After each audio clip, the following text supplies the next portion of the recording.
Hello and welcome to your English news broadcast live on ERi-TV. It's exactly 10:30 p.m. on Eritrea's local time from our headquarters at Asmara, live with your domestic and international news in brief. I'm Zahra Badouri, but first we'll begin with your major headlines for this broadcast in this hour. Initiative to enrich national blood transfusion service. Painting and sculpture exhibition in Asmara. On your international, Libya clashes between rival armed group erupted in the Libyan capital Tripoli. Yet again, Syria and Israeli airstrike.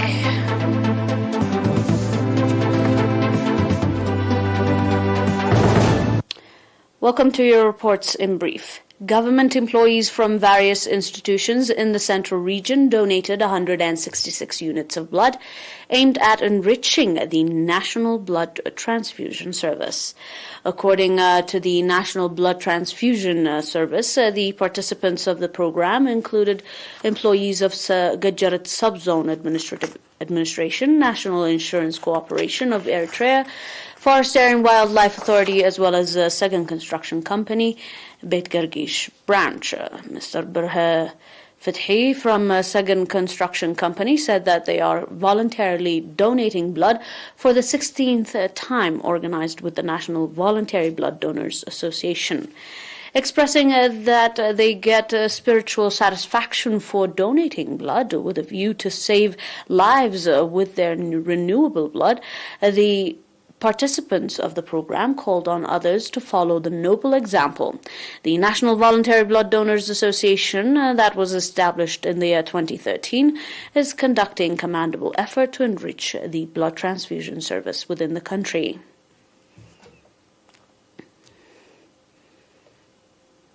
On your second and final domestic, the National Holidays Coordinating Committee organized painting and sculpture exhibition in Asmara on 26th of this August.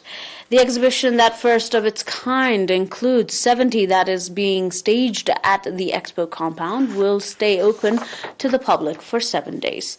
Mr. Fisahaya Zemikel, coordinator of the exhibition, said that the exhibition will have a significant contribution in the development of the art and in encouraging the arts development the artists to develop their capacity, and called for its sustainability.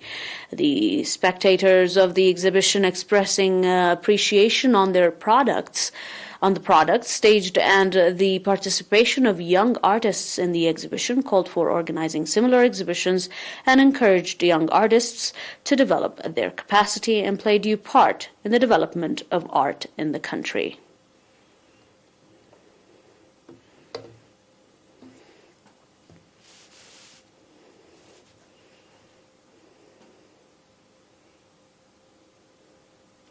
That was your domestic. Up next with your international. Stay tuned for more.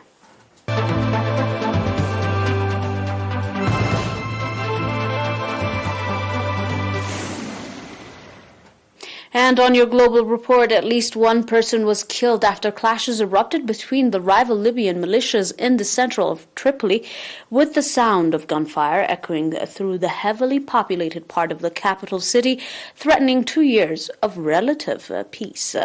The violence on Saturday comes in the wake of a build-up of rival forces in Tripoli over the past week as they jostled for power, while the North African country remains divided between rival administrations in the east and the west. The country's democratic transition was delayed after the presidential elections scheduled for last December were postponed indefinitely. Local media reports houses, cars, and cars were damaged in the violence between fighters from rival militia leaders Haythama al-Torjari and Abdulghani al-Khali, as they reported to the Al-Harir television. An unknown number of civilians had been wounded. There was no immediate comment from the Interior and Health Ministries about the fighting, however, which paused in the morning hours before resuming. Tripoli University said it was suspending classes because of the fighting. Tensions, however, have risen after Fathi Beshaga backed by the East-based parliament, was sworn in as Prime Minister in February, aimed calls for Prime Minister Abdul Hamid Dbeibah, head of the transitional government based in Tripoli. The Government of National Unity to succeed power. However, the United Nations has voiced concern after the Tobruk-based parliament voted to install Bashgas as prime minister under a UN deal signed last year. Dbeibah was expected to hand over power after the December presidential elections.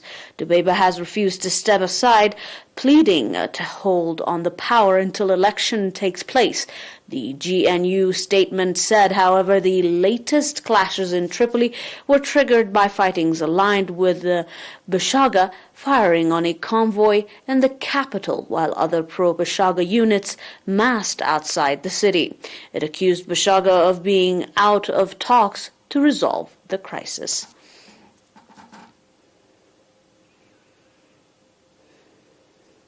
On your final report, Syrian air defense intercepted missile launchers towards the region of Hama and Tartus at 7:15 p.m. local time. The official Syrian news agency quoted a military source as saying, labeling the attack as Israeli aggression. The SANA added that 2 civilians were injured during the strike without adding further details. The UK-based Syrian Observatory for Human Rights claimed that missiles targeted the position of Iran-backed militia. It also reported multiple explosions and a fire in Masyaf, Hama, following the attack. According to the Monitor, military headquarters, sites and warehouses for weapons and ammunition belonging to the Iranian militias were the target of what it labeled Israeli bombardment. There was no confirmation by Israel through it rarely commented on airstrikes attributed to it in Syria. However, the attack comes hours after U.S. said it killed 4 suspected Iranian-backed militias and destroyed 7 rocket launchers in Syria. The SOHR added that Thursday's attack was the 3rd time Israel targeted Hama. Earlier this month, Syria said 3 soldiers were killed in Israeli strikes targeting different areas of the country. Israel has carried out hundreds of airstrikes on regime-controlled areas of Syria throughout its 11-year civil war, often claimed to target Iran-affiliated militias such as Lebanon's Hezbollah group, which supported the Syrian army. Dozens of rockets attacks have been conducted by Israel in Syria since the start of this year.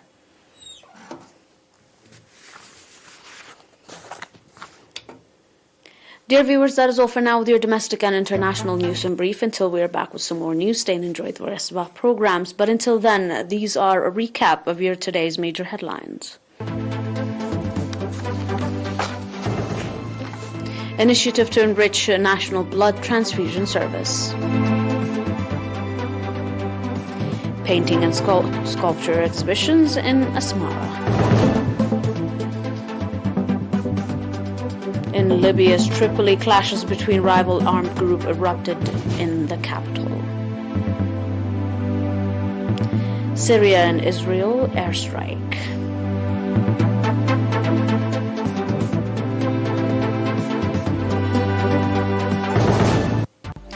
Thanks for watching from our headquarters at Asmara here on ERi-TV. We'll leave you with the rest of our programs. Thanks for watching once more and have a nice one.